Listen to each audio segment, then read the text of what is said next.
You're listening to the Ringer NBA show presented by FanDuel. America's #1 sportsbook has made it easier than ever to get in on the action during an NBA playoff game, even after tip-off. Just look for the live SGP tab on the FanDuel Sportsbook app and build your bet slip. Then sit back, relax, and track the outcome of your parlay right in the app.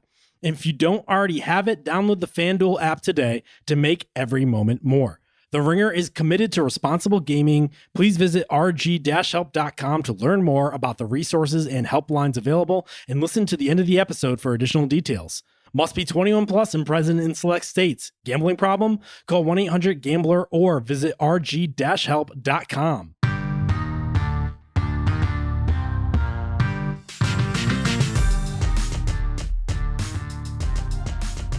What's poppin'? Real ones. Logan Murdock here. Raja out there. As promised, Howard motherfucking Beck is in the cut. Got a little tan, looking great. Raja, dude, what's up with the Bluetooth headphones, buddy? Are you gonna get a hold of them? What the fuck? Listen, man, I have them. They're right here. They sometimes sync to this laptop that I did buy specifically and especially for the show, and sometimes they don't. And then today, like I told you, wife's out of town, so I had to run up to Dia's school real quick. I let Ty stay home. He had a half day and Zen. And Ty, I get home and then he's having a problem with the shooting machine. So he's outside. I got to run up and tighten that up real quick. It's just a lot of shit, bro. It's just stuff. You know, before that had nothing to do with the Bluetooth headphones question, but like that but was it definitely didn't. So what it did was it fried me out. So when I get like, this is typically what happens in my life, right? Like when you see me and you get the excitable, like on edge version, it's nothing you did. It's everything that led up to that that's got me on tilt. And now I'm like, fuck these Bluetooth headphones. I understand. Yeah. I understand. It's funny because you said that pre-pod, you said you dealt with a lot of bullshit this morning. And I just took it for face value. And now you just vented for everyone on the pod. We appreciate that. We really appreciate it. Let me take it a step further to anyone that's listening, right? Like, allow me to do this. I've been with my wife a long time, right? Since college. So there are times when someone's like, "Yo, I'm going out of town." We're like, "Yo, sometimes that's cool, bro. Go get a refresher. Take like my little girl's got a soccer thing up at Disney, and I'm like, you know what? I'm gonna kick it here with the boys, bro. We're gonna have a little weekend until all of her duties fall upon me, right?" And then I'm sitting here, what should have been like a chill out, what I'm normally doing when she handles it, turns into now I'm in charge. And that shit sometimes. You thought you was going to be chilling at 6 o'clock with a cold brew, but you up at 10:30 for no reason. Just doing chores. And check this out. We didn't just pod it for like as long as we have, and I don't even got a mic in front of me. That's how fried I am. Ooh. Look, here's the fucking mic. Oh. I haven't been talking into it. Howard, please help us out. Help us get out of this. What's going on? We're what done. What the fuck is going on? We're cooked. It's Bro, over. What? It's over. The pod's been canceled. Sorry. Speaking of getting canceled, the Minnesota Timberwolves, ladies and gentlemen. Wow. So like all season we've been like testing OKC's gangster and being like, man, I'm including me in this group. Man, they got a good record. We've done the same thing with the Cavaliers. Man, they got a good record. Woo, man, we'll see what they do in the offs. Let's see if they get tested. What they going to do? Are they going to fold? Maybe. They're young. Who knows? Young teams of old have folded, just like the the Thunder of yesteryear, right? And so we get into that bag. And then they just fucking dominate the Minnesota Timberwolves through 2 games. And it looks like a series that was going to be 6 games. Could very well be a sweep or a gentleman's sweep at best. The defense has been amazing. Russell from the Timberwolves has been clobbered. We'll get to his stats in a second. Naz Reid is like falling off a cliff for the last 2 months. I don't know what the hell is going on there. Howard, should we just like get ready for I don't know where they have the parade in OKC or where they will. I haven't been there in a while. But should we just get ready for that? Should we just get started and get ready for the OKC parade at this point? Would that be the like world's shortest parade? Like, all right, we're starting. Whoops, we've reached the edge of town. They got to do laps. Turn around and go back. Wait, that was 2 minutes. How did we get no? We did the whole state in 35 minutes? That's crazy.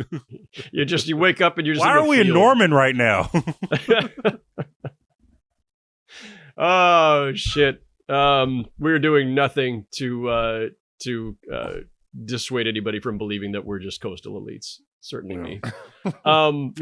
Sorry, Oklahoma. Not sorry, really. I think this is a good time for me to bring back my coaches always lie rant just briefly. I don't know if Chris Finch said it last night, but if anybody with the Timberwolves has said, hey, it's a long series, let me just remind everybody that in a best of 7 series in the NBA, if a team is up 2-0, they win the series 92% of the time, including 6-0 so far this year. So, yeah, most likely the Wolves are cooked. I'm never going to write off a team this quickly. Things can change. Playoff series have a way of surprising us, especially when the venue changes and, guys are more comfortable at home. But I think the real problem is that we haven't seen a whole lot in the first 2 games to indicate that the Timberwolves know how to be competitive in this series. And that's Julius Randle just completely fading, turning back into frustrated version of that the Knicks fans were always frustrated with in New York in the postseason. It's a little bit of Anthony Edwards. It's a little bit of role players just fading. It's Mike Conley suddenly aging 10 years at times. They can't make a 3-pointer, and this is a team that was one of the best 3-point shooting teams in the league this year. It's a lot of things. But yeah, I mean, I thought this was going to be a competitive series. I thought it could go the distance. And I am looking rather foolish at the moment for having that much faith in the Minnesota Timberwolves. You know how bad of a series this is, Raja? Me and my editor had like a plan of what we were going to do for I think it was game 3, like in terms of writing. By the end of the game 2, we had to scrap the shit. Like we just had to no, this isn't going to work. Like this is just too much of a blowout. Let me give you some quotes. Not some quotes, excuse me. Let me give you some stats really quickly, Raja, from Julius Randle. After he had 20 points in the first half of game 1, he has scored a combined 14 over the next few quarters of the series. What have you seen with how OKC has just cobbled him, just stolen everything from him? What have you seen from their defense? And why has it been so effective against a guy like Julius Randle? Well, I mean, they're a good defensive team. It's been effective against the whole team. Let's be frank. Like that's not. I mean, Julius Randle is who Julius Randle is. He had a very nice first half to the series. He struggled a bit in the second half, and he struggled the entire game last night. He has things that he likes to do that are predictable in a way that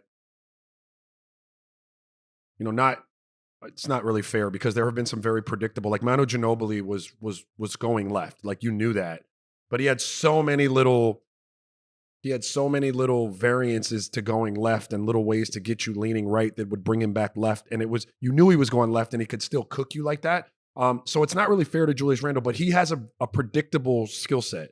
And when you're as good defensively as OKC is, and you're as disruptive, and you've got hands in on every ball, like the amount of deflections that they create is unreal. When they have the amount of length that they have around the rim, so you're running him off of that 3, he's getting to the basket. Usually he's a bully around there because of his size. Well, now there's Chet looming with all of that length. There's Hartenstein. Like there's real length out there that's deterring him at the rim. And so they've just got him a little, frustrated and out of whack. But I do want to go back. Like I thought OKC was my favorite to win this series, right? Like OKC was my favorite to win the championship. I thought that Minnesota 2 coming into this series would be a formidable test for them.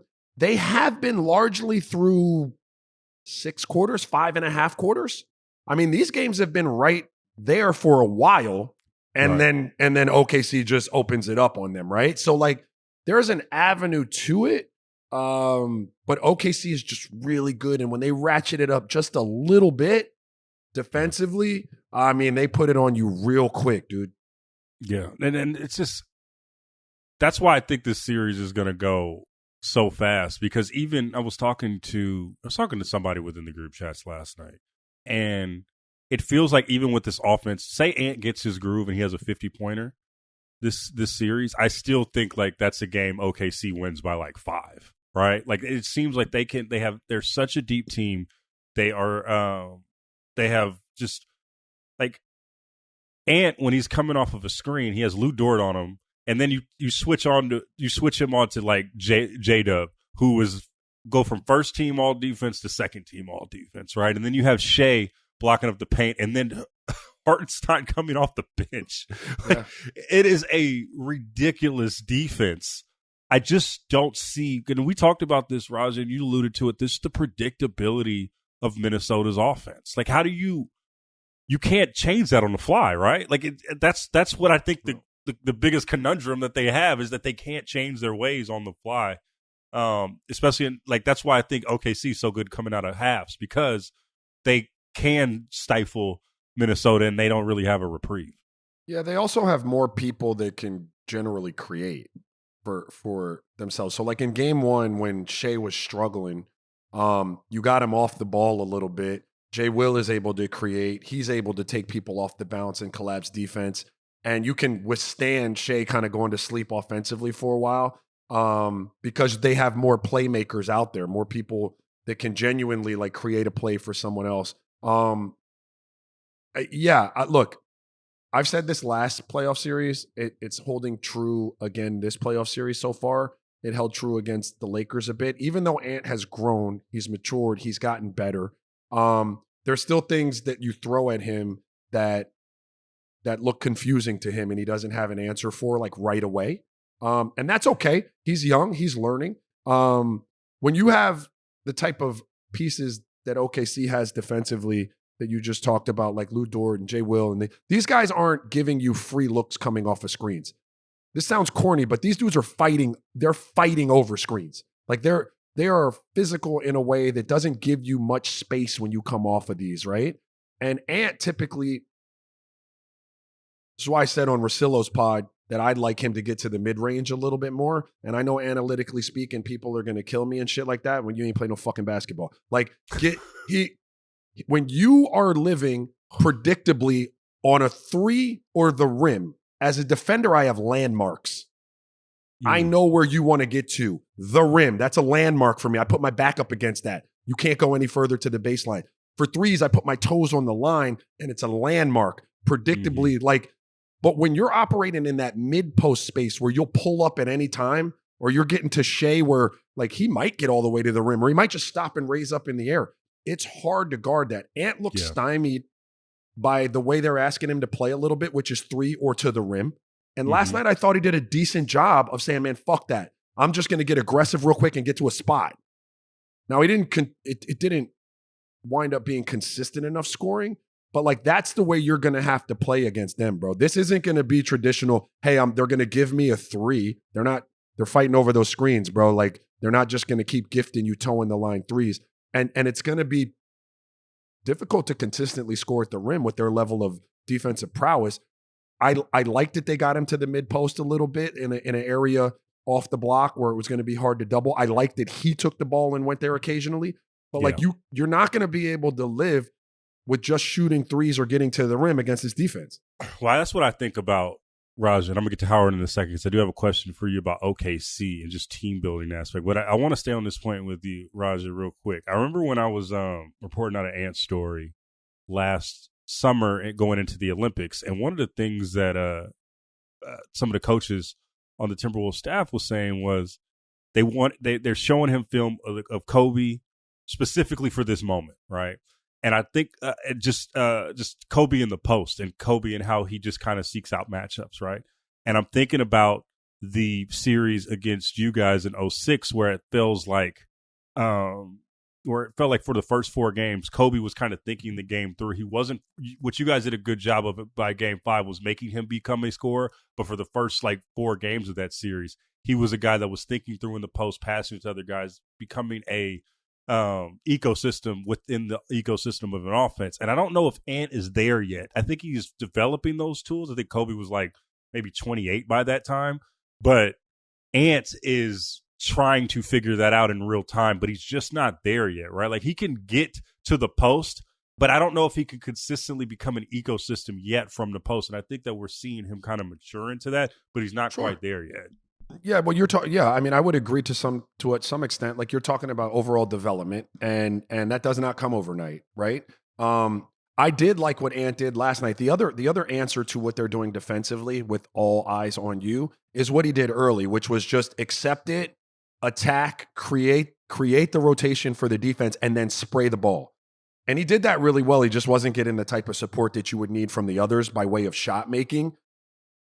Because that's the answer, right? If you're going to commit these resources to stopping me, and I'm going to draw it far enough away from my other 4 players that when I kick the ball, they get to truly play 4-on-3 for about 2 seconds. If we are punishing you that way by making shots, then guess what you have to stop doing? You got to stop committing those resources to me, or you got to live with them just knocking shots down over and over. But they've got to do their job. They got to make the shots. They weren't. Mm-hmm. And so Ant now has to take it on himself to score the ball a little bit and point produce. And that in that space, he does have to continue to develop in different areas of the game. You see Shai sometimes come down. Well, I called Ty in from the other room. He was watching it, but I wanted to show him there was a clip. Like he comes down, he pushes it all the way to the baseline on one side, right? Like he pushes it all the way to the baseline, and then he basically drops it behind his back and puts you right on his hip. Right? Everybody is loaded on the other side of the floor. There's a guy at the top of the key. But now he's basically on an ISO right there with the guy on his hip, and he's just going to bounce to a spin fade. Now, if you double that, he's going to kick it out. But they're not doubling because you've gotten into that quick. You've put him on his heels, and that's a perfect spot to operate when you're as gifted a scorer as one of those guys is. But you see Shai do that throughout the course of a game. Jay Will does that from time to time. You don't see Ant do that enough. Yeah. That's interesting. Let's get back to I want to get to the OKC part of it, Howard. Just from a team building aspect, where we're in this new CBA, and I think it took maybe a couple of years for franchises just to see how much these aprons are affecting the league. What does OKC's rise teach us about team building in the modern era, where like you have to draft, you have to hit on free agents, but you have to hit within a window right now. And it seems like they somehow have a longer window than most in this modern NBA. But then you juxtapose that with Minnesota, who is already, even though they're a young team, starting to get expensive. It's starting to see the end of like the team now is that we know it in the next couple of years because they might have to pivot at some point, right? Just with how the salaries go. How can OKC's mantra educate the rest of the league, including the Timberwolves, who want to be contenders for the next few years to come? I don't know if the Thunder's model, if we want to call it that, is something that you can replicate. I think if you looked at the 4 teams that are in the conference finals, they all got here a little bit differently.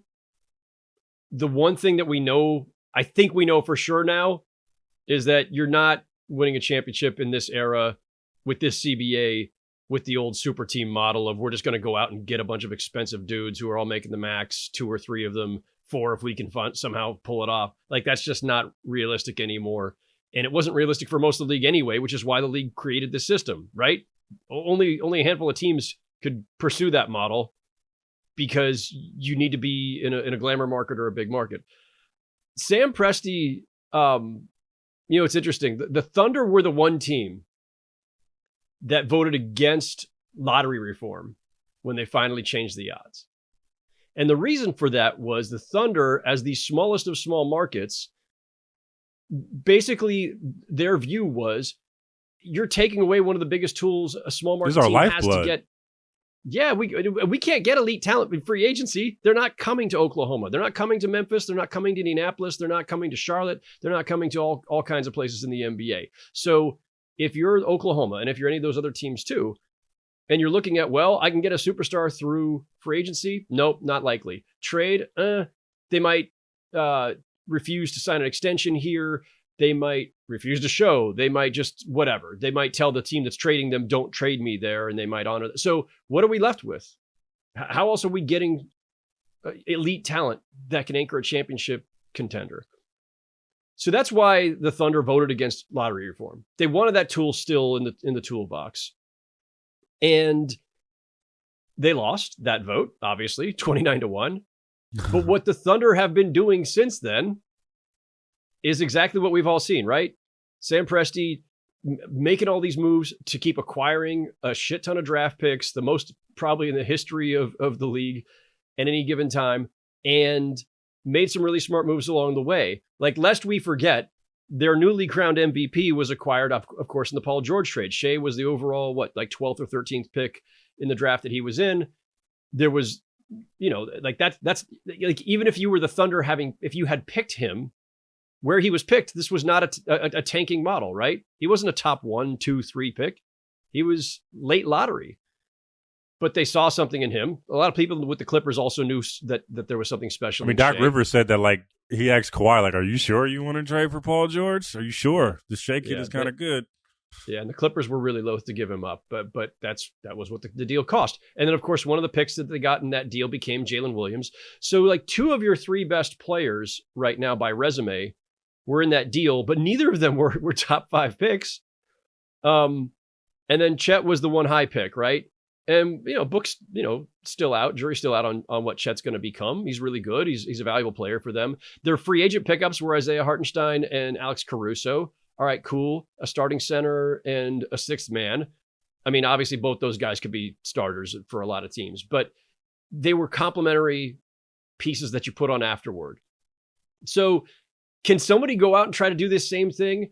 Sure, if you've already got a Paul George who you can trade for a shit ton of picks, including one of whom's going to become a future MVP, that's a little glib, but that's really what happened. And I do think that to the extent that the Thunder have created something sustainable, right? Young talent, some of them not on their max deals yet, not off of their rookie deals yet, and depth, and more picks. So that we've got all these different ways we can now evolve from here, right? Oh, they get too expensive? All right, we'll let a couple of expensive guys go. We still got some of the young guys or new draft picks if we hit on all of them to backfill as cheaper replacement players, right? There's a possibility here of continuing to do that, but doing that requires still constantly hitting on picks. And one of the greatest GMs of all time. Presti's freaking amazing. And these people who be like, oh, he's overrated. What's he won? Folks, this is the NBA, man. There's a lot of really smart coaches and GMs who have not won championships because it takes luck, it takes some skill, it takes all kinds of stuff. And the fact that Presti built a team that made the finals with Durant, Westbrook, Harden, Ibaka, it came apart for a bunch of different reasons, not least of which was it was ownership who didn't want to max out Harden. That's why they trade. Presti didn't wake up one morning and decide, I'm just going to trade James Harden. And you could quibble with what he got back in the trade, but nobody saw him becoming an MVP either at that time. Even the Rockets will tell you they didn't foresee that. So anyway, Presti built a contender. It comes apart, and in a fairly short amount of time in NBA years, has rebuilt another contender, one that just won 68 games, looks like it's on the verge of making the finals, and absolutely will be heavily, heavily favored no matter who they face. So you can't diminish what Presti's done. Dude has been masterful. And on top of all that, at a time when we keep prematurely declaring teams a potential dynasty, Nuggets, potential dynasty, Celtics, it comes apart really quickly. The Thunder have the ability actually to withstand and continue building on this. I'm not going to prematurely declare them a dynasty either. We got to all just stop doing that. I'm just saying they actually have a model where the salary cap itself, the CBA itself, will not necessarily tear them down because they've got the ability to pivot in so many different ways because of all the picks coming. Yeah, I can't wait to see what they become. Roger, let's talk about this series. How do you see game 3 going of this series, right? Where very clearly OKC has had full control of this, and I have no doubt that they are going to win in 5 or 6 games, but that game 3 is very important, right? It's the first swing game of the series. It is the game, by and large, where that home team is probably going to play the hardest in this type of situation. What kind of effort is going to be needed from OKC to just take full stranglehold of the series in that type of environment? Because it's going to be cracking in Minnesota.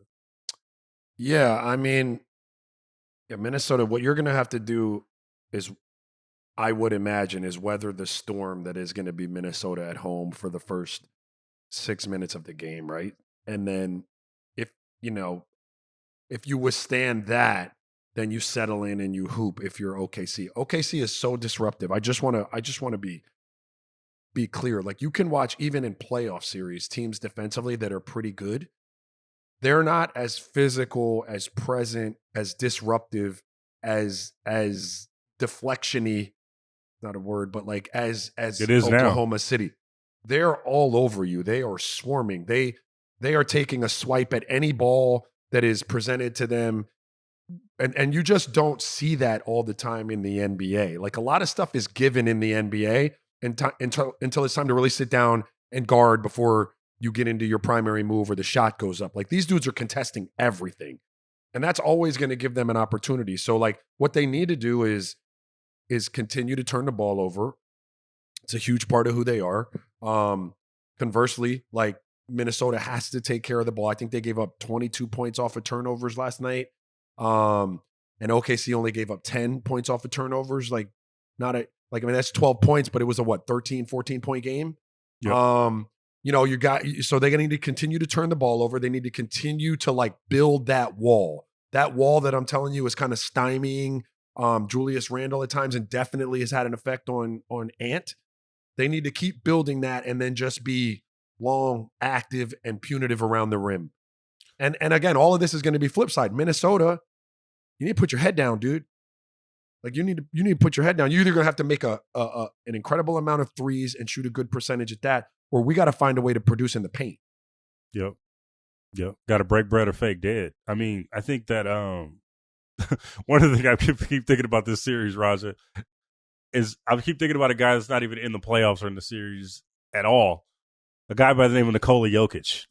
Like, with what the OKC is doing now, like, how much more respect do you have for Nikola Jokic for taking this defense singularly?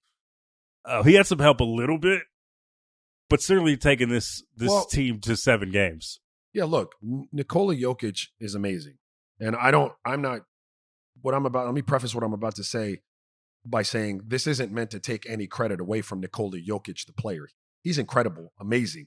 But I would tell you, if anyone else had that type of post presence, right, that is the answer to OKC's defense.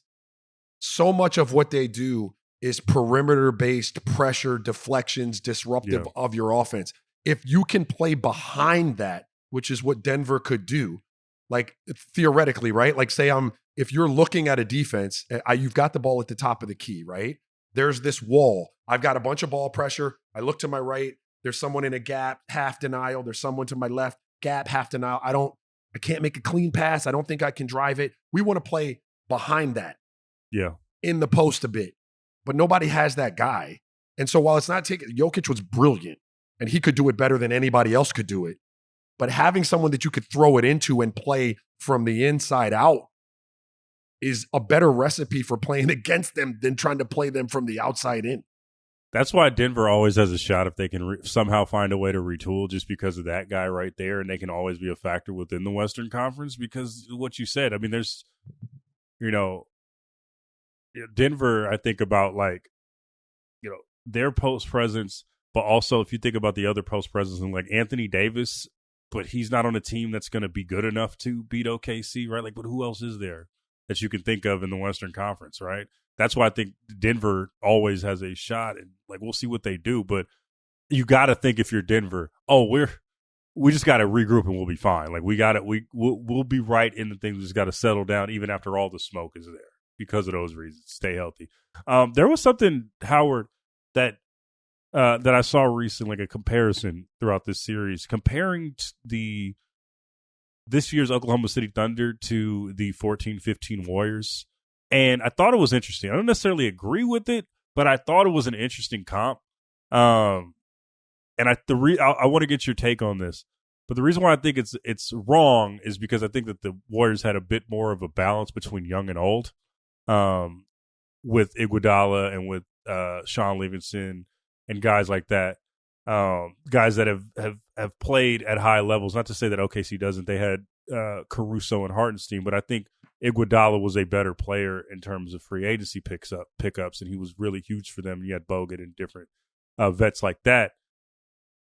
But there is the comparison of a team that is seemingly coming out of nowhere to winning a title, even though I disagree with that, but that is the logic behind this comparison. What do you think when you think about those two different groups and two different teams and their similar or different trajectories? The thing with the Warriors was like they were already a 50-win team, right? They looked like a 50-win team with a ceiling on them, right? I don't think we didn't see them coming. The leap they made from 50-win team to champion to dynasty, we did not see coming. The Thunder, it's different. Like you could start to see the outline of it a couple of years ago.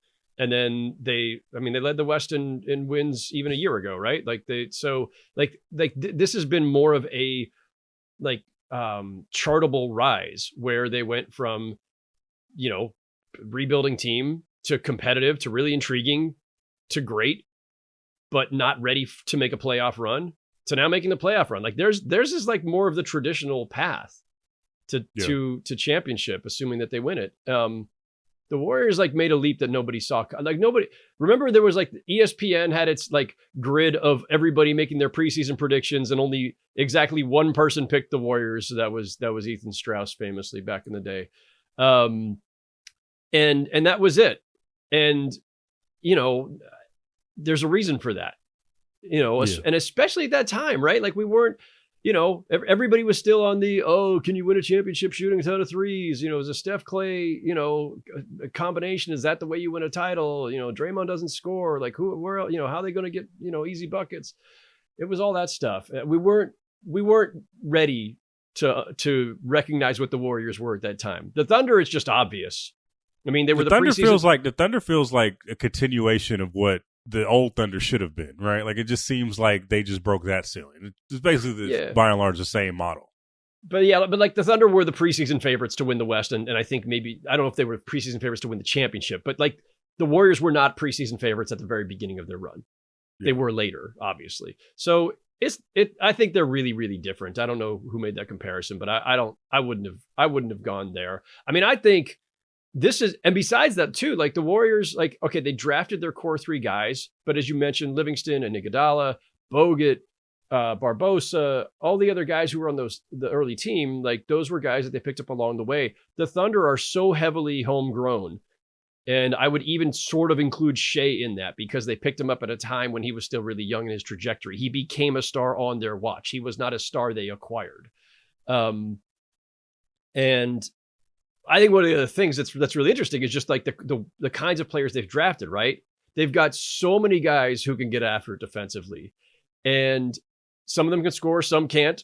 I think most of them are at least competent shooters. So they've got every team in the league would love to just go raid their bench for 3-and-D guys, for just, defensive minded wings, guys with length and athleticism. A lot of guys on OKC are going to be on other teams in 5 years. They will. A lot of guys. But by the way the system works, they absolutely will be. But again, that's the genius of having all the picks because they can constantly replenish. But they've done a really good job. And it's listen, saying that doesn't mean they're perfect, right? People are immediately going to go back and be start picking they drafted Poku, okay. Every team, even the best GMs have their screw ups in the draft. They have not been perfect. They've gotten a hell of a lot more right than wrong, and they're hitting a much higher percentage than most, which is why they're in this position. We'll see what happens. It's going to be a fun series. I still think it's going to be a quick series, but it's going to be fun nonetheless. Let's take a quick break. FanDuel is letting you get in on all the NBA playoff action right now from the first tip because right now all customers get a no-sweat same-game parlay every weekend when you bet the NBA playoffs. That's right. Just use your token on 3+ leg same game parlay and same game parlay plus on any NBA playoff game, and you'll get bonus bets back if you don't win. Man, let's talk about the slate. We got Knicks Pacers coming up, and I don't know who to pick, so I'm just going to close my eyes and pick the Knicks outright, and I think I'm going to take the over on points for Jalen Brunson, and I'm going to take the over on points for Karl Towns. And I love betting on FanDuel with their great promotions every day, their safe and secure app, and their instant payments. There's no better place to bet on all the playoff action in America's #1 sportsbook. Visit FanDuel.com/RingerNBA and get a no-sweat same-game parlay every weekend of the NBA playoffs. FanDuel, official sports betting partner of the NBA.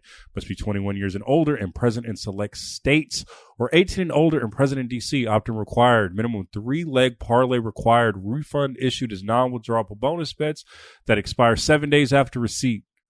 Max refund $5 unless otherwise specified. Restrictions apply, including token expiration. See terms at sportsbook.fanduel.com. Got a gambling problem? Call 1-800-GAMBLER or visit rg-help.com. All right, we are back. I am still I'm at all right now. Before we get to any of like the games itself, let's do some bit of an investigative reporting. I want to go to Beck really quickly. So apparently, Roger's going to get a crash course on what happens with journalists during basketball games and the stuff that we have to endure. But can you educate people really quickly on what you were doing during the Pacers comeback, Mr. Beck, when you were at the Garden? How you left our distinguished colleague Zach Lowe, you and Pina, left him alone in the Garden, and you just the fuck, right? Just to watch that come back by himself. Can you educate the people on what you were doing? I mean, I fully outed all of this on the Russillo pod yesterday, so I don't mind regaling our audience with the same. But listen, when you are covering a game as a reporter, and especially if you're on deadline. Now, I was not on deadline the other night. I was not writing, but Pina was. But most of the media, especially if you're on deadline, but when you are at the Garden in particular, most of the media seating at this time of year, with as many media as there are, is up on what they call the Chase Bridge. The Chase Bridge is way, way, way, way, way up in the Garden rafters. It's actually a really good vantage point to watch the court, but it is way up there. Is the 9th floor of the Garden. The press room and the main concourse is the 6th floor. The event level, where the locker rooms and the court are, and the press conferences are, is 5. So once again, all the stuff we got to do post-game is on level 5. The workroom is on 6. And the press seating for most of us is on 9. The way you get there is either on one slow-ass fucking elevator from the 1960s that they never replaced despite spending $1 billion renovating the building 15 years ago. They left all the slow-ass elevators in place, still chugging away. There's like, you know, in the old like movies where the dude like has to pull like the little cage thing first closed and then they pull the doors closed or whatever, like, and there's some elevator. It's basically like that. And then there's a lot of like mice running on hamster wheels to actually turn the shit that actually lifts the elevator. I thought you were going to say like the real mice that are running around the Garden, the rats. No? Well, there's that too. Yeah, but that's just New York. That's and you guys love this place? Not you guys. So there's that. Or there's the stairwells. I take the stairs personally. There's also some escalators, by the way. I don't do the escalators. I usually just take one of the stairwells, right? I will walk down. But those stairwells, guys, after a Knicks game, especially if they've won, which they were at the time that I left my seat, they were up still like 15 points. Those stairwells are a fucking shit show, man. And especially if they've won, because it's just a moving party. And so the smart thing to do for the seasoned journalist is to go, oh, this game is out of hand. It's 15 points with 5 minutes to go. I think I'm going to pack up my stuff and start making my way down the stairwell before stuff gets crazy.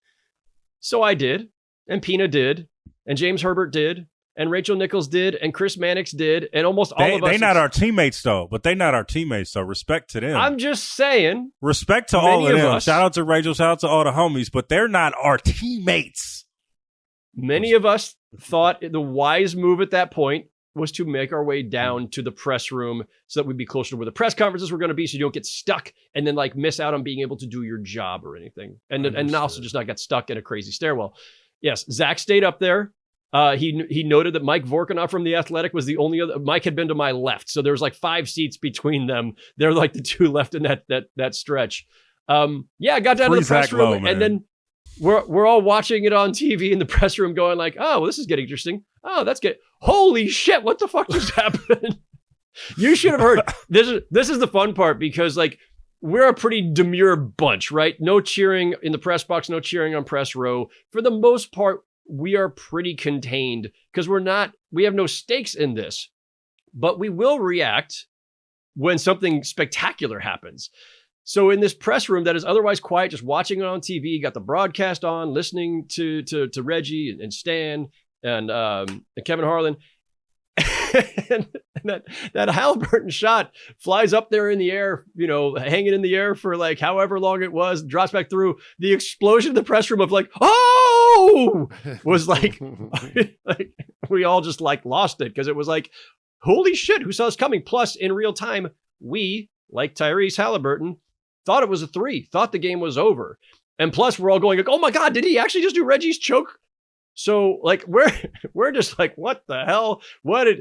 So yeah, we're still in the building, lest anybody get this wrong. We did not leave. I and others were in the building. We just happened to be in the press room instead of in the bowl or up on the Chase Bridge. Shit happens. Raja, what is, whatever. Raja, what does this comeback say about you asked. Say about this series? Like talking about in the Boston series about how like when the Knicks were going up on these, were going down and just making these comebacks, that it might not be sustainable, right? With the Celtics, and when they were going back to Boston, look out for Boston to get back in the series because they have been clearly the better team, right? Yeah. The Knicks were the better team for the majority of Game 1. And they lost it. Does that give you confidence in the Knicks, or where are you at on this one compared to the last argument? I still don't know. I am right where I started with this series. I still don't know. For every reason you just said, like New York was firmly in control of that game. They had played at a pace that I don't think is prudent for them to play at against this team for any extended stretch of time, but they did it that night and they figured out a way to have the game in control and basically have it over. And they squandered it. And some of that was incredible shot making by Nesmith, and some of it was missed free throws by the Knicks. Some of it was, turnovers and poor decisions. Like they even escaped on a few bad passes that should have had them in even more trouble earlier than they were. And they just fumbled the bag. And so I don't have a good feel for this series. I could convince myself that the Knicks come out and use all the avenues that they used in Game 1 to be up and in control, just like they were in Game 1. And they'll do that in close in Game 2. I could totally make an argument for the Pacers playing that style of ball and baiting New York to play it with them is going to not end well for the New York Knicks. And I don't know where I fall on that. I think now I would obviously, like it's cliche, but since they flipped home court and now they're in the driver's seat, I think Indiana has control of it. That's going to sound really superficial, but it is deeper. I think that I've said this before. People always ask me about running with the Phoenix Suns and why it was, what was it like? And it looked so fun. And I'd say, listen, man, that shit was fun once you were in shape to do that. And they'd be like, oh, but everybody can run. I'm like, no, dude, no. The amount of time that it took and the investment in practicing like that we had to make to be able to do that consistently night in and night out, you would have no idea how fast you have to practice and how hard you have to run and how you have to be conditioned to do that. Now, the trick is, and why it's dangerous, is when you go play people, because everyone wants to run. When you go to the park, you see anybody like walking it up and getting into a set? No. People are trying to get up and down. That's what people want to do. So yeah. The weird thing about it is it's easy to bait people into thinking they can get up and down with you. Yeah. And they might be successful at it for a while. But over the course of time, it is what they do better than you. Indiana does that. They play fast better than you. So you can play with fire and play fast with them all the time. And just because you were up and you thought you were in control, like this is a good recipe for us, it's not. It's not a good recipe for you. It felt like the Knicks were getting winded and tired by the end of that game. They looked like they were, because they play a completely different style, but they looked whooped by that time when all the threes started going, and it oh my goodness. But that's the thing, Logan. First of all, like Where it reared its head was, for me, was, there were some offensive possessions where they looked tired, but defensively, when I just told you that OKC's attached on every switch, like they're fighting over every screen, they have their hands on you, they're disruptive. Well, juxtapose that to the way the Knicks looked when Nesmith was coming off of those like screens and pin downs late. There was nobody there. Wide open. Clean. Yes, clean. Like it does wear on you, but you're not conditioned to play like that. The Pacers are conditioned to play like that. So they get you late in games, and we've talked about these two equalizers at the end of games, Jalen Brunson and Hallie, right? You don't have that advantage anymore if you're the Knicks. Like they have a bona fide closer too. They're more like experienced and more conditioned to play like that late in games. They go deeper into their bench than you anyway, so they got more bodies that they can throw at those minutes. And now you're playing every other night. Yeah. Yeah. So now I'm like, oh shit, I don't have a great feel, but I guess what I'm saying to you is if you made me pick, I'd probably pick the Pacers now. What is the evolution? Because I think about the Pace and I think about the Phoenix Suns, obviously. But it seems like in a way that you guys weren't able to do when you guys were there, they're able to set the pace at their own in the postseason, but they're able to bend the series to their will because of it, right? At least deeper into the postseason. Is that the modern NBA right now, or like why are they able to just kind of overwhelm a team with that in that way, right? You know what I'm saying? Where they're just going. And I know you guys did that. I watched you guys in the early rounds during your reign. But as it goes into the conference finals, I don't think we've seen a team like this maybe overpower a team with speed probably since it has Showtime Laker vibes. And no, we did. We did it. Western Conference Finals game 1. We beat Dallas in Dallas. Doing just that. I tore my calf and we played a roster like the Knicks, right? So part of your answer is like we were playing 8 people. So now I blow out my calf. Well, Indiana is going 10 deep, 9 deep. Yeah. So they've got an extra body and a half to throw at the pace. And if you're going deep into playoff series, that becomes important, right? Because the soft tissue injury is just like one more step away. I also think that what we would come up against was Dirk or Tim Duncan, and those teams, they're not going to get baited into getting up and down the court with you. They're not. Why we struggled with the Clippers that year was they had Elton Brand and Chris Kaman, and they played through them. You're not going to get baited into going up and down with them. But when your big cat wants to be shooting threes and everything else is a wing player, there's no organic slowdown of play because everybody wants to get up and down. When you throw the ball into the post, throw the ball into the post every time down, and guess what's going to happen to the game? It's going to slow down. Slowing down, right? They don't have those in that way. So again, if you played the Nuggets and they were putting it into Jokic all the time, you'd get them in a much more desirable wheelhouse of score and pace because you have someone to put the ball into. And the Knicks, I think, are going to have to try to look at that. Like, whether that is putting it into Cat over and over again, whether that's just telling guys, hey, man, if it's not a great look, like, let's be really intentional about how quickly we get a shot up. If they're great looks, let's get them up. If they're not great looks, let's make these mofos work for a minute. Let's make them work the ball around a little bit. But, to answer your question, we came up against people that could really slow it down on us, and they are playing more bodies, Indiana, that is, than we were. No, it's a good point.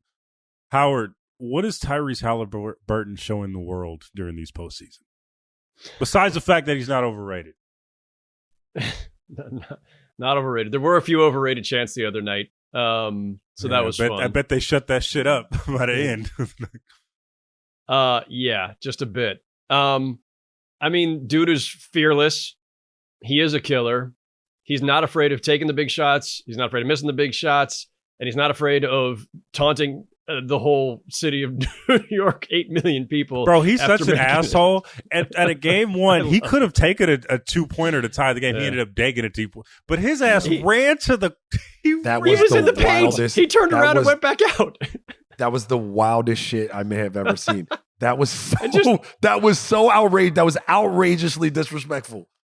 bonkers. All of it's just fucking bonkers. The choke side was awesome. Oh my God. I don't care. I don't care what the circumstance was that he had his foot on. It was fucking awesome. All right, hold on. I got a quick generational check here. Did either of you know Logan's going to say yes, and I'm wondering if Raj is going to say yes. Did either of you know what Haliburton was talking about in the post-game press conference when he said he didn't want to be accused of aura farming? I just found that out. I was fucking lost. Yeah. I had to Google it. I'm old. I love the fact that he is wired this way, and I don't think it is contrived. I think this is just who he is. Like you like those things are kind of baked together, right? Like you either have to be wired that way to even want to do that in the first place. If it's too contrived, it'll look forced, right? Even if you think that he thinks a little this out ahead of time, and that he's like somebody who wants to bait, you still have to have it in you to want to do that and to take all the smoke that comes with it, right? I've always loved it about him, even going back to when he was with the Kings. I always just I liked his game. He's got that unconventional funky jumper, but like that's why you knew in the moment that the Kings fucked up, bro. You knew it in the moment because you just don't trade away guys like that. Even if you think he's a role player, you do not trade guys like that.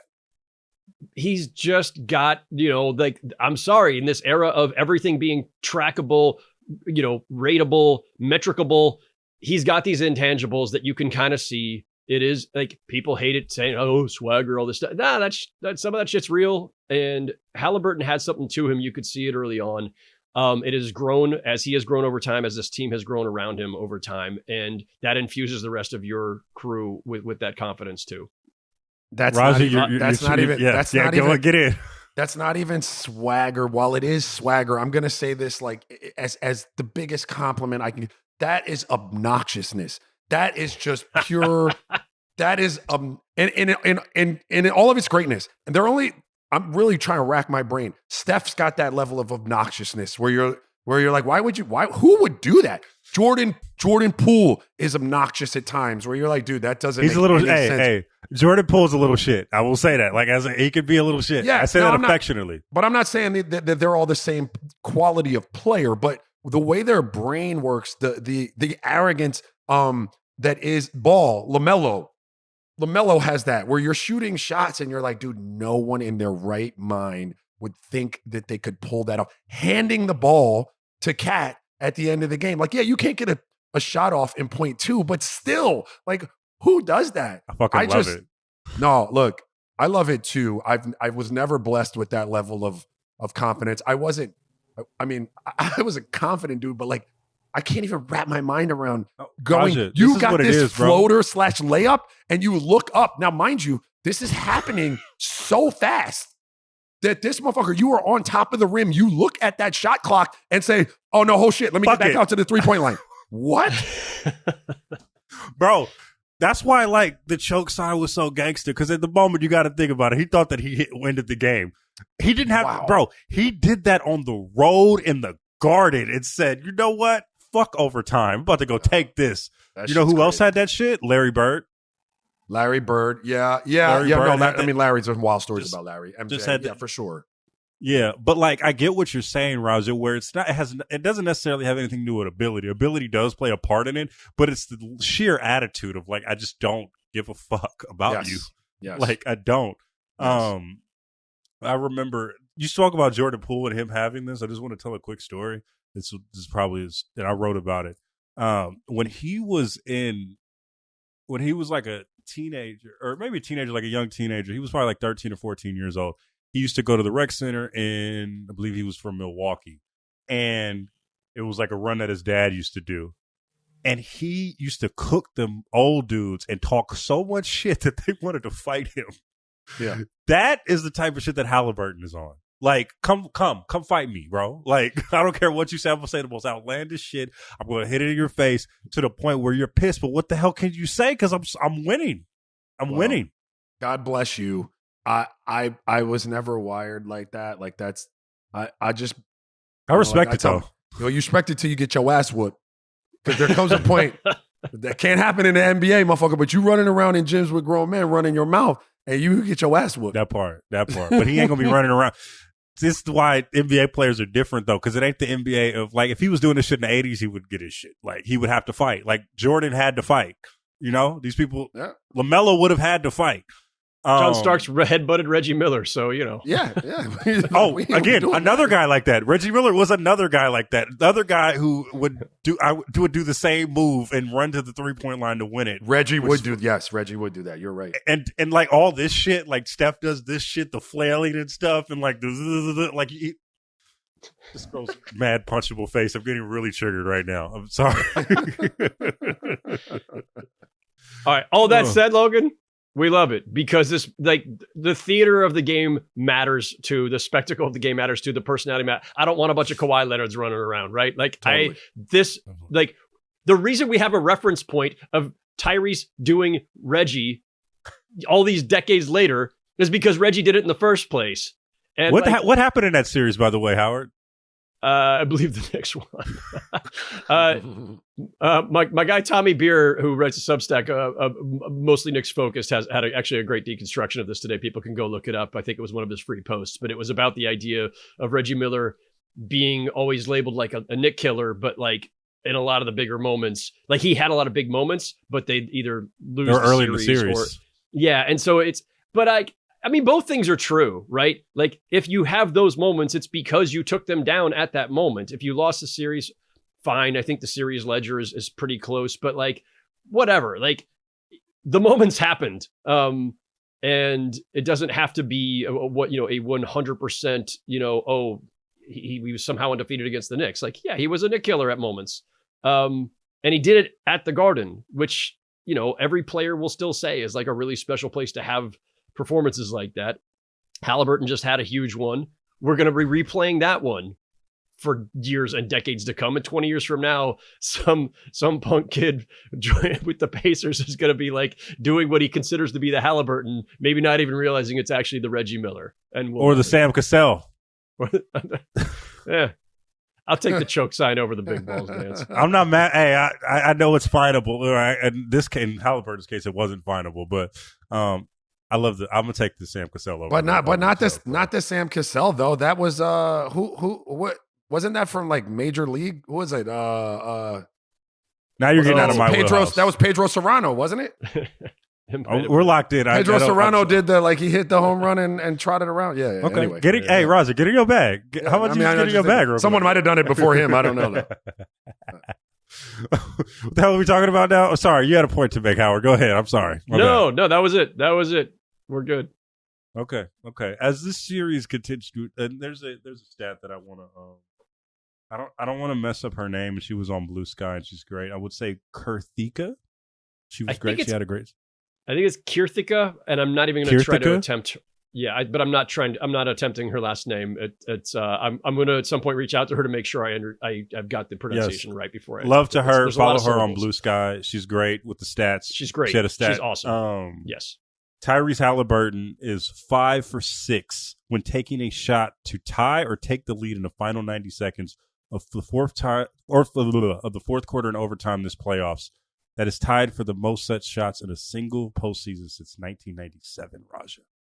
That's crazy. With who? Who would have done that in 97? Who was that? I don't know. Was it maybe Jordan, maybe? I don't know. It may be dated to 97 because that's the play-by-play era, what the stat keepers will all call the play-by-play era. It's when we have enough of the stats on available to do those kinds of breakdowws. Yeah, because this is wild. His run is wild. That's why you run your ass to the 3-point line when you have that. Wow.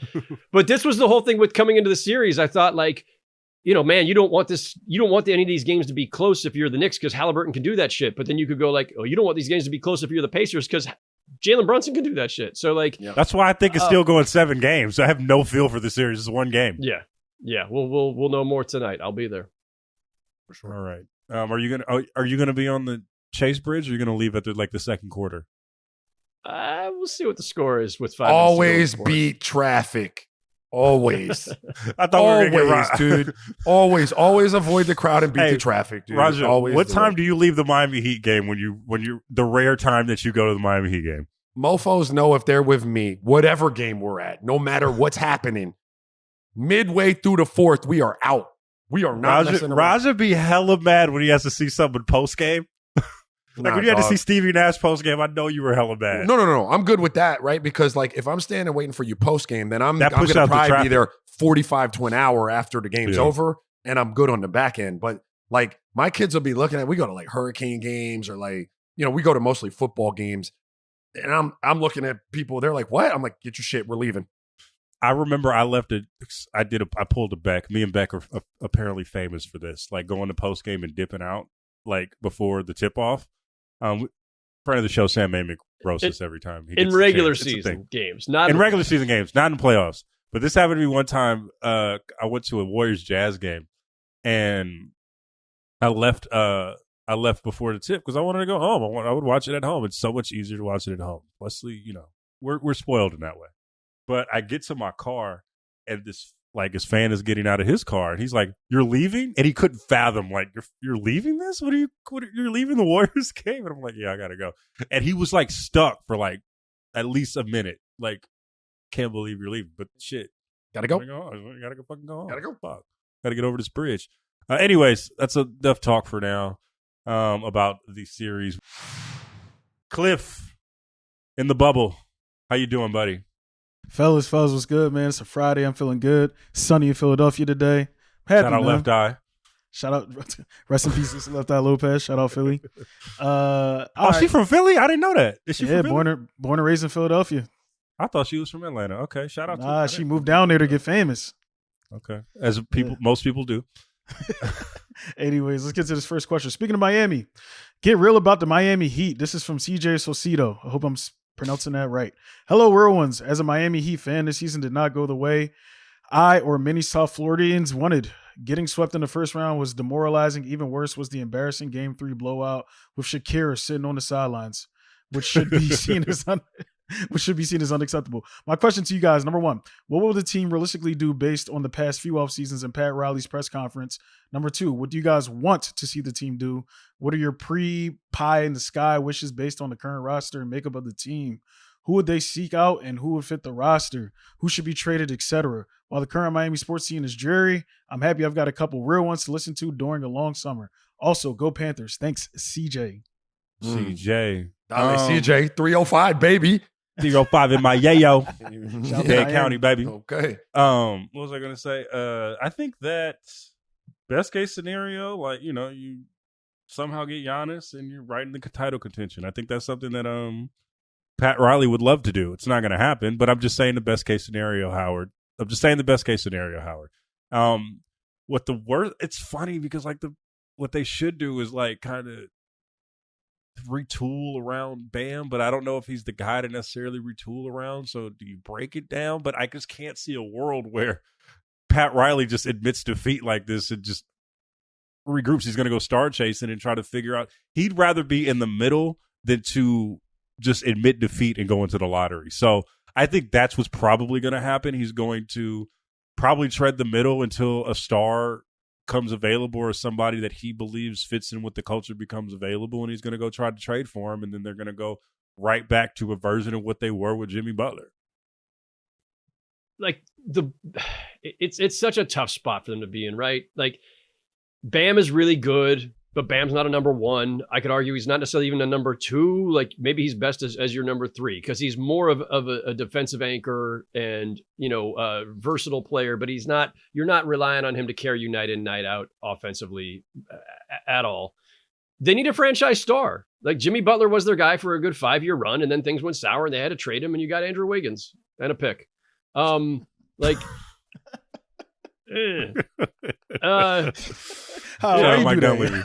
out Mike Dunleavy. I mean, they're not going to tank.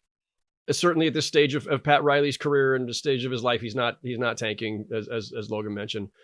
Free agency is tough because they got Jimmy. I think it ended up being a sign and trade or whatever, but it was essentially free agency, right? He was free agent that summer, and stars, as we know, aren't changing teams in free agency anymore. They're all just forcing trades. They don't have cap room anytime soon anyway, so forget free agency. They have 2 movable first-round picks right now, according to Bobby Marks. You got Tyler Hero, Khalil Ware, Jaime Jaquez, Wiggins, Rozier. Like you're not getting Giannis with any combination. They don't of even that like stuff. Rozier. Yeah, and like so there's no like combine your assets for a superstar deal coming here. Maybe if it were like an older star, like what if the Clippers decided, you know what, it's time to reset, we're trading Harden or we're trading Kawhi. Like, could you get a guy like I wouldn't even completely rule out Kevin Durant, only in the sense that I don't know what the real market is for Kevin Durant at this stage of his career, because you're going to get him for like a couple of years at the back end, injury risk. You just don't know. I'm not saying Kevin Durant is likely either. I'm just bringing him up as like somebody who is got some. Don't aggregate Howard, please. Do not aggregate him. Yeah, for what that's worth. But you're not getting a guy who's in his prime. You're not getting a superstar in his prime for what you have to move. You're just not. So your hope is strike gold in the middle to late first round with the picks you've got. You know, like you've got the Warriors pick. You've got picks coming in future years of your own. But you're going to be treading the middle. Can you thread the needle and find some great prospect in the middle of the first round, or you blow it up? And I don't think they're going to blow it up. So I know CJ. Sorry, I don't have anything particularly encouraging to tell you about what their path is right now. I think their best hope is just to try to be competitive. He lives in South Florida. Yeah. He's fine. You see how happy Raja comes on during the time, like in the winter months? Good? Like, he'd be all right, dog. CJ, hey, listen, I agree with all that. Jai Lucas and them are at University of Miami now, bro. They're making a push to keep the hometown kids home. You go check them out down there. The Canes football should be good. Notre Dame's coming into this bad boy week 1. You could always swing up to Matter Lakes Academy and check out a young Ty Bell. I don't know what to tell you, but like... Yeah, the future out. Yeah, I agree with everything these two are saying about the Heat, bro. Future out, baby. You're gonna be at that McDonald's. hey, Raj, there's a nice couple clubs down there too that CJ can hang out at too, right? Oh yeah, it's plenty of stuff. Now I wouldn't be plugged in enough to know that, my boy. I'm like, it's been a long time since yours truly was in the streets. Hey, you know the vibes though. You know the fucking vibes though. CJ, just hit up 11, man. It's popping all day. Next one is refereeing. This is from Rob. Refereeing. Evening real ones. I keep hearing about how it's a good thing that the refs are not calling as many fouls because it's the playoffs. I live in the UK and follow soccer really closely, but I couldn't imagine a Champions League final between Real Madrid and Chelsea where the refs decide to kick 7 shades of shit out of each other and the refs don't call it. Why in the NBA are the playoffs officiated differently to the regular season? Thanks for your time. Rob, Sheffield, England. Hey man, I've watched like a handful of fucking Premier League games and La Liga and shit. They be beating the shit out of each other in the biggest games. I don't want to. They be flopping, yo. They be flopping in there. They flop a lot, and they're not like they don't get rewarded all the time with points when you flop in soccer. Like they're not just giving away PKs all the time for the flops. You know what I mean? It's like it's different, though. Chill out, Rob.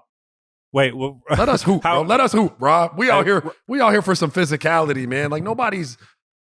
Yeah, bro. Like, what? Wait, question. No, I do have a question for you because I didn't get to ask you this yet, Raja. SGA and the officiating. I wanted to ask you about that and your thoughts on that. You know what's fascinating about this for me?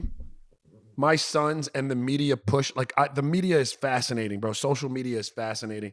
The drive to like make him out to be something that other people haven't been in this league is incredibly frustrating for me.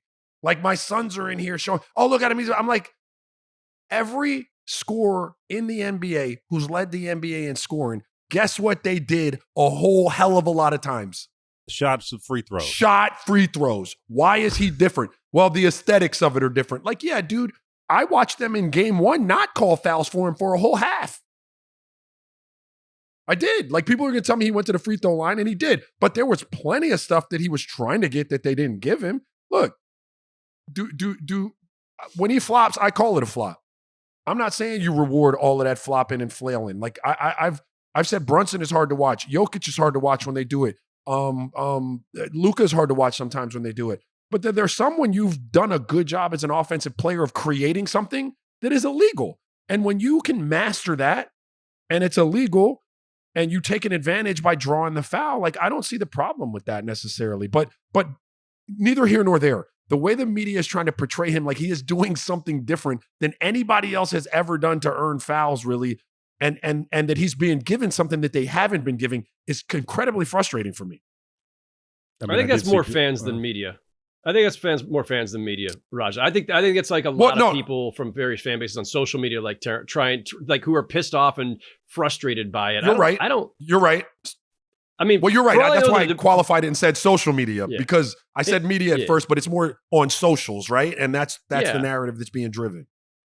Yeah, and like, you know, who knows? Like, if the debate shows are taking this up too, and they're like, I don't know, because I don't watch that crap. But there's no question that, like, there's nothing particularly unique about what Shai's doing. I think there's a greater focus on that stuff now than there once was because of social media. Also because we all have like high def 65-inch TV screens and can like slow everything down to a millisecond and go like, he initiated, or he flailed. Like, whatever Michael was doing back in the day, or Kobe was doing, or a lot of, especially, you know, not smaller, but like, you know, dynamic athletic guards who can do so much. And we didn't have, like, there's different technique now that I think it's just the iteration, right? Like, everybody in every era had shit that they pulled.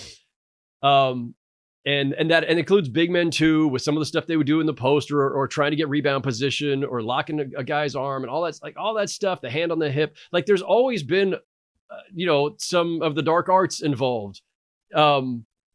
It's just more of a discussion now because we have 24/7 debate shows and we have social media, which is a true 24/7 debate show of its own kind.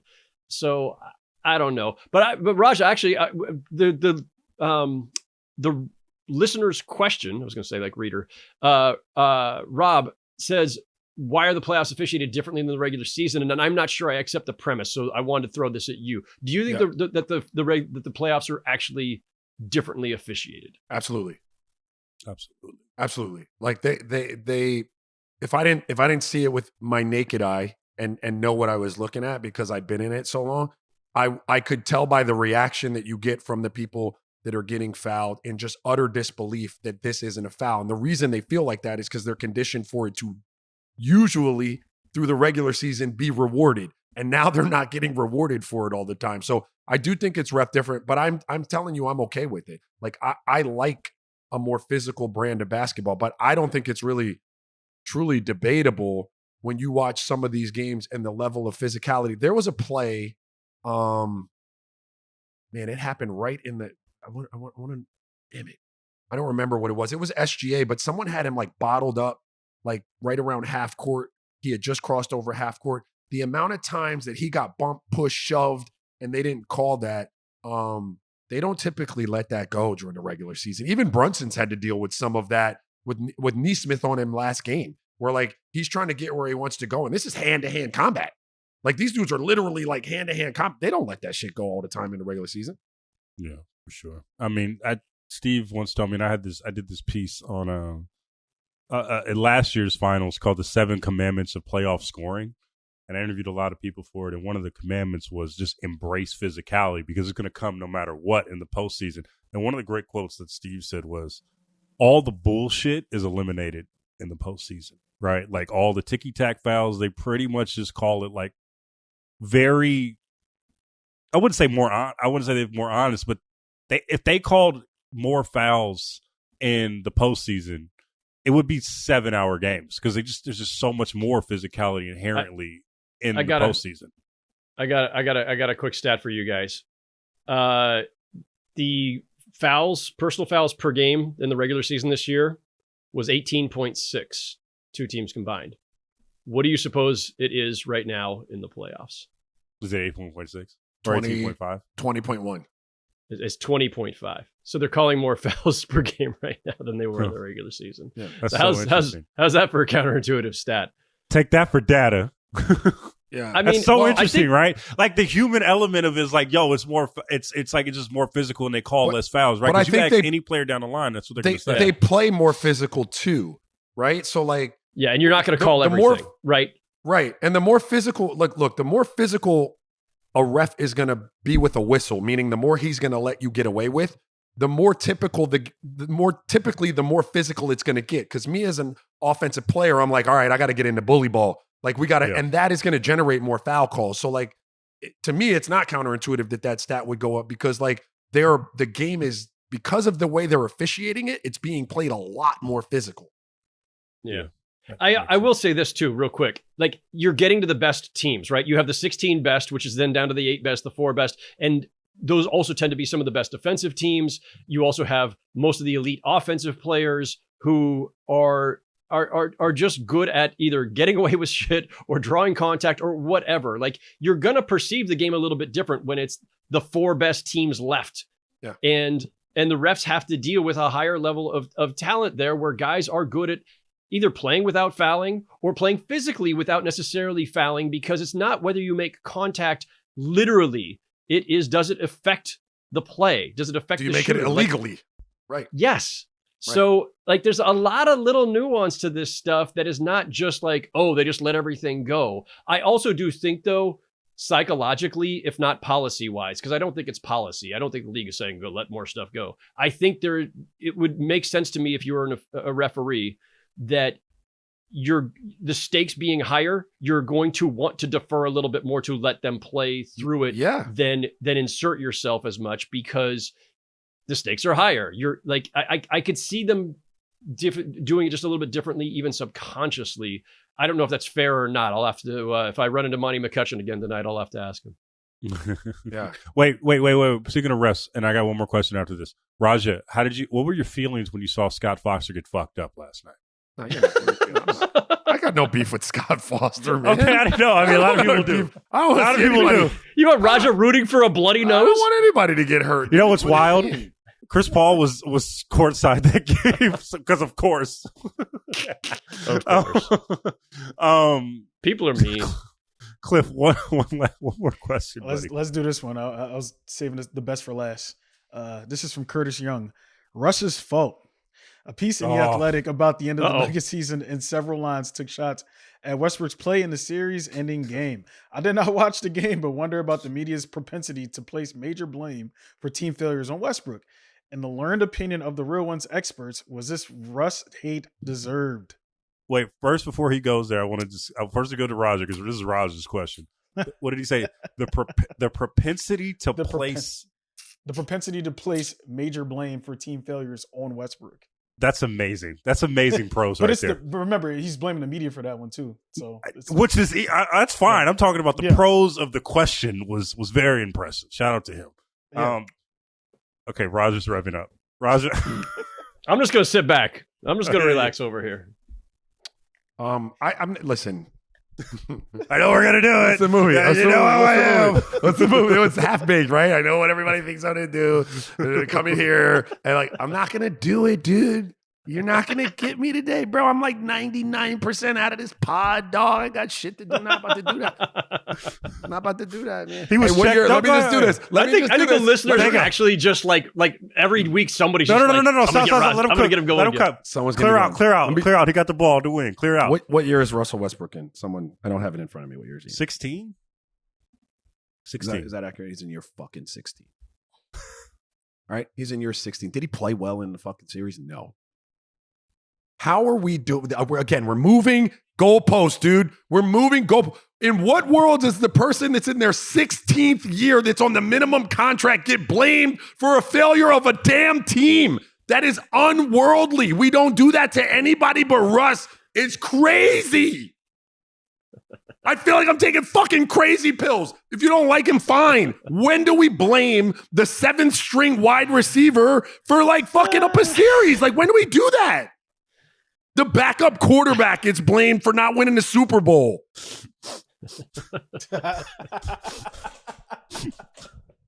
Like, it's like looking down at the kid I play for. Like, come on, man. It's hyperbolic. Now, Russ did play real minutes in that series, and he wasn't great, right? I get it. But I agree with you, dude. Like, if anyone is painting the narrative that Russ was the problem in that series and that's why they lost, shame on you, bro. That's irresponsible. Tears are in my eyes right now. Real tears. That was awesome, Raja. Thanks, Oh, Howard. shit. I feel better. You feel better, buddy? I do. Damn it. I don't like trying to contain that. Sometimes that shit's got to get out, man. Hey, Let Russ fuck live. that. Let it out, bro. Russ. Fucking let it out. Ain't nobody worried about Come on, man. I'm Team Russ. You already know it. You're the motherfucking vibes. You're the fucking Russ, vibes. holla at your boy, bro. I got you. I know. Oh, that has been another edition of Real Ones. Oh, God. Oh my goodness. Fucking real. It got too real. It got too real. Oh, you can catch us Thursdays and Fridays.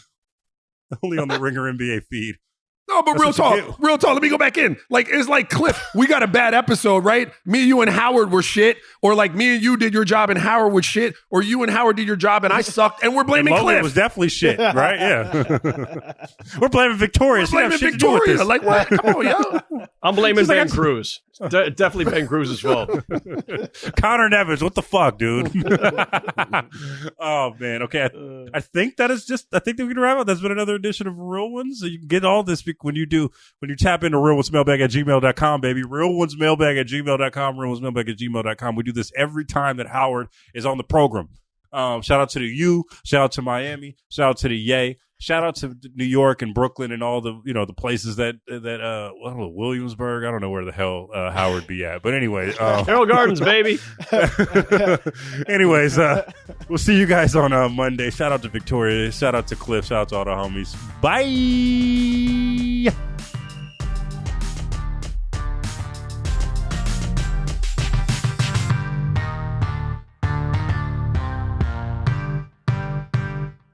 Must be 21 years and older and present in select states for Kansas in affiliation with the Kansas Star Casino, or 18 and older and present in D.C. You have a gambling problem? Call 1-800-GAMBLER or visit rghelp.com. Call 1-888-789-7777 or visit ccpg.org/chat in Connecticut or visit mdgamblinghelp.org in Maryland. Hope is here. Visit gamblinghelplinema.org or call 1-800-327-5050 for 24/7 support in Massachusetts, or call 1-877-8-HOPE-NY or text HOPE-NY in New York.